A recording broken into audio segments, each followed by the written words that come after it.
ಹೆಣ್ಮಕ್ಳಿಗೆ ಅದು inbuilt energy ಅಂತ ಅನಿಸುತ್ತೆ.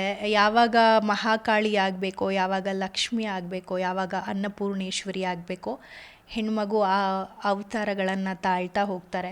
ಅದಕ್ಕೆ ನಮ್ಮ ಹಿಂದೂ ಸಂಸ್ಕೃತಿನಲ್ಲಿ ಹಬ್ಬಗಳಿಗೆ, ದೇವರುಗಳಿಗೆ ಅಷ್ಟು ಆದ್ಯತೆ ಕೊಡೋದು, ಆ ರಿಚುವಲ್ಸ್ನ ಫಾಲೋ ಮಾಡೋದು. ಅದು ಒಂದು ಎಕ್ಸಾಂಪಲ್ ಸೆಟ್ ಮಾಡಿರೋದು. ಈ ಥರ ಹೆಣ್ಣಿನ ಅವತಾರ ಇದು, ಗಂಡಿನ ಅವತಾರ ಇದು. ಹೆಣ್ಣು ಕಾಳಿನೂ ಆಗಬಹುದು, ಲಕ್ಷ್ಮಿನೂ ಆಗಬಹುದು, ಸರಸ್ವತಿನೂ ಆಗಬಹುದು, ಗಂಡು ಶಿವನೂ ಆಗಬಹುದು, ಗಣೇಶನೂ ಆಗಬಹುದು, ಕೃಷ್ಣನೂ ಆಗಬಹುದು ಅಂತ. ಸೊ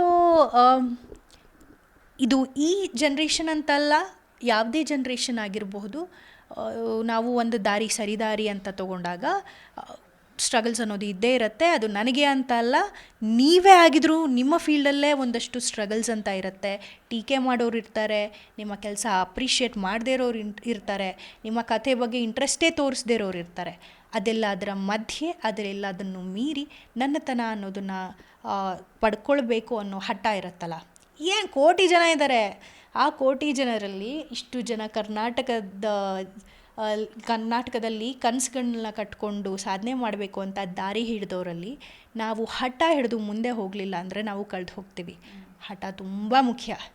ಅದು ಸೋತಿಲ್ಲ ಅಂತಲ್ಲ, ಸೋಲ್ತಾನೇ ಇರ್ತೀವಿ. ಸೋತ್ವಿ ಅಂತ ಬೀಳೋದಕ್ಕಿಂತ ಸೋತ್ವಲ್ಲ ಇವಾಗ ಎದ್ದೇಳೋಣ ಸಾಕು ಅಂತ ಇದ್ದರೆ ವಿ ವಿಲ್ ಆಲ್ ವಿನ್.